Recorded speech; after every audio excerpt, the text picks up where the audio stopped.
Assalamualaikum warahmatullahi wabarakatuh. Om Swastiastu, Shalom, Namo Buddhaya, Salam Kebajikan. Perkenalkan, nama saya Khalifah, NIM 223363, Prodi Manajemen, Mata Kuliah Perilaku Keorganisasian, Dosen Pengampu Bapak Abdul Wahid Al-Farizi. Dibuatnya video ini untuk memenuhi tugas UTS Mata Kuliah Perilaku Keorganisasian yang diampu oleh Bapak Abdul Wahid Al-Farizi. Dalam mata kuliah perilaku keorganisasian ini membahas 6 poin. Yang pertama, sikap kepuasan kerja dalam organisasi. Yang kedua, konsep motivasi. Ketiga, memahami kerja tim. 4, komunikasi dalam organisasi. Kelima, kepemimpinan. Dan terakhir, budaya organisasi. Poin pertama yaitu sikap dan kepuasan kerja dalam organisasi. Sikap dan kepuasan kerja merupakan faktor penting yang mempengaruhi kinerja dan produktivitas karyawan dalam organisasi. Karyawan yang memiliki sikap positif dan merasa puas dengan pekerjaannya cenderung lebih bermotivasi, berkomitmen, dan memberikan kontribusi yang lebih besar bagi organisasi.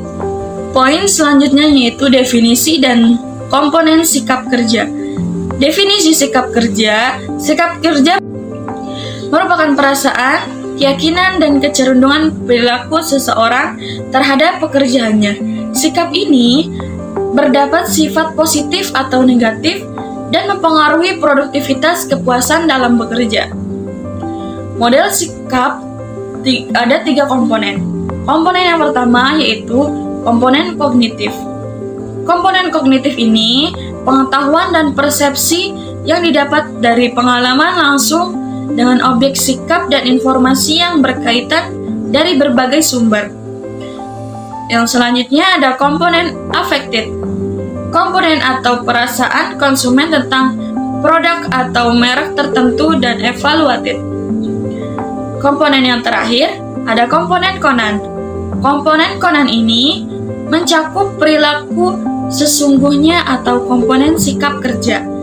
Sikap kerja terdiri dari 3 komponen tersebut. Yang pertama yaitu komponen kognitif atau komponen keyakinan. Yang kedua, komponen efektif atau perasaan. Dan yang terakhir, komponen konatif atau kecenderungan berperilaku. Keseimbangan antara ketiga komponen ini sangat penting untuk membangun sikap kerja yang positif. Lalu, dampak sikap kerja. Sikap kerja yang positif dapat meningkatkan motivasi, komitmen, dan produktivitas karyawan. Sebaliknya, jika sikap kerja negatif dapat menurunkan kinerja, menimbulkan konflik, dan menghambat pencapaian tujuan organisasi. Faktor yang mempengaruhi kepuasan kerja. Yang pertama yaitu lingkungan kerja atau kondisi fisik dan sosial di tempat kerja, seperti fasilitas, rekan kerja, dan budaya organisasi, dapat sangat mempengaruhi tingkat kepuasan kerja karyawan. Yang kedua yaitu kompensasi yang adil, sistem pengupahan dan tunjangan yang sangat kompetitif dan sesuai dengan tanggung jawab karyawan akan meningkatkan kepuasan kerja mereka. Ketiga, peluang pengembangan diri. Kesempatan untuk belajar, tumbuh, dan mengembangkan karir sangat penting bagi karyawan untuk merasa puas dan termotivasi dalam bekerja. Lalu, hubungan dengan atasan, gaya kepemimpinan, dan dukungan yang diberikan oleh atasan secara langsung dapat mempengaruhi persepsi dan kepuasan karyawan terhadap pekerjaannya. Selanjutnya yaitu konsep motivasi. Ada teori dan penerapannya. Teori motivasi seperti teori kebutuhan Maslow, teori kedua faktor Herzberg, dan teori harapan Fromm memberikan kerangka pemahaman tentang apa yang mendorong karyawan untuk berprestasi. Lalu, motivasi intrinsik dan ekstrinsik. Motivasi intrinsik berasal dari dalam diri seseorang, seperti rasa ingin berprestasi atau kebutuhan untuk berpendapat. Sedangkan motivasi ekstrinsik datang dari luar, seperti gaji, bonus, atau peluang promosi.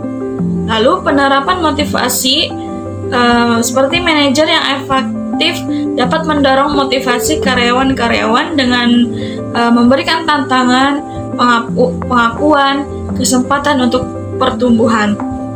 Menciptakan lingkungan kerja yang mendukung juga penting untuk meningkatkan studi kasus. Sebuah perusahaan teknologi berhasil meningkatkan motivasi karyawan dengan memberikan lebih banyak otonomi mengadakan program pengembangan kepemimpinan dan menciptakan kompetisi sehat antar tim. Selanjutnya yaitu memahami dinamika kerja tim. Yang pertama yaitu komunikasi efektif, bertukar informasi dengan jelas dan terbuka, saling pengertian, menghargai perbedaan dan perspektif anggota tim, tujuan bersama, menyepakati dan berkomitmen pada tujuan. Kunci keberhasilan tim adalah membangun dinamika yang sehat dan hal ini meliputi komunikasi yang terbuka dan efektif, saling memahami latar belakang dan perspektif anggota serta menyatukan visi dan tujuan bersama. Dengan memperhatikan aspek-aspek ini, tim akan dapat bekerja secara kompak dan sinergis untuk mencapai hasil yang optimal. Komunikasi yang efektif dalam organisasi. Peran komunikasi dalam organisasi. Komunikasi yang efektif merupakan kunci keberhasilan sebuah organisasi. Komunikasi yang lancar dan terbuka dapat meningkatkan koordinasi, kolaborasi, serta pemahaman antar anggota organisasi. Dengan komunikasi yang baik, informasi dapat dengan cepat tersebar, keputusan dapat dibuat dengan tepat, dan permasalahan dapat diselesaikan secara kolektif. Gaya kepemimpinan yang efektif. Yang pertama ada visioner. Pemimpin yang visioner mampu membayangkan masa depan organisasi dan mengartikulasikan visi yang jelas serta inspirasional. Kedua ada kolaboratif. Pemimpin yang efektif mendorong kolaborasi dan kerjasama tim, membangun kepercayaan dan keterlibatan karyawan. Yang ketiga pembina. Pemimpin yang baik bertindak sebagai pelatih, memberikan umpan balik konstruktif dan mendukung perkembangan karyawan. Selanjutnya membangun budaya organisasi kondusif. Pemimpin yang kuat dan visioner dapat menanamkan nilai-nilai organisasi sertikan seluruh anggota terlibat dan mencapai tujuan bersama. Lalu komunikasi terbuka. Komunikasi terbuka membangun budaya komunikasi yang terbuka dan transparan, kemungkinan pertukaran ide, umpan balik, dan kolaborasi yang produktif. Lalu pengembangan kompetensi. Kompetensi ini menyediakan kesempatan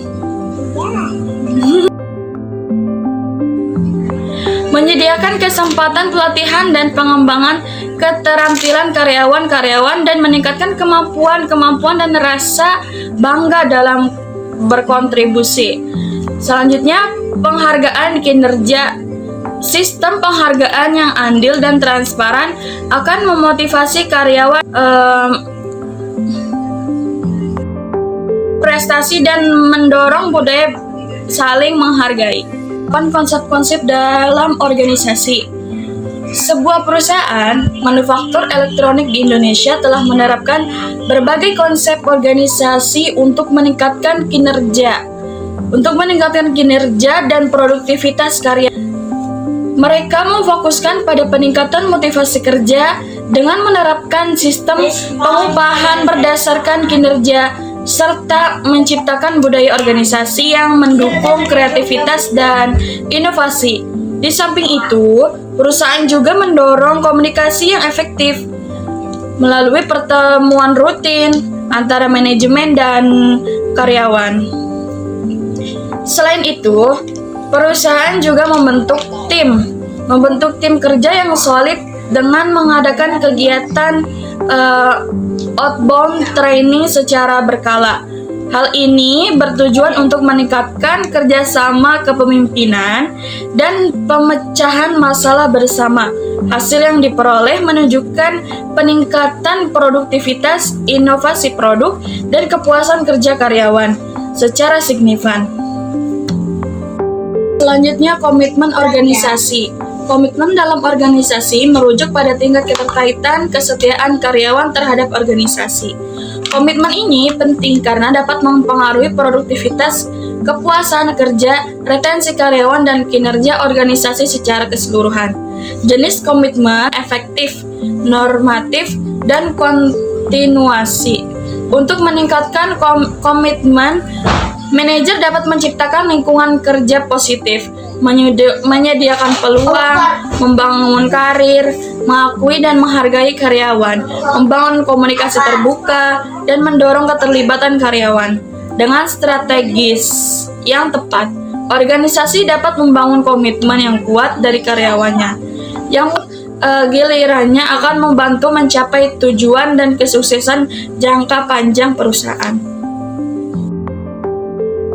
Kesimpulan dan saran. Dalam presentasi ini, kita telah menjelajahi berbagai konsep penting dalam organisasi, dari sikap dan kepuasan kerja hingga kepemimpinan dan budaya organisasi. Dengan memahami dan menerapkan konsep-konsep ini, organisasi dapat meningkatkan kinerja dan mencapai keunggulan kompetitif dan dalam lingkungan semakin dinamis.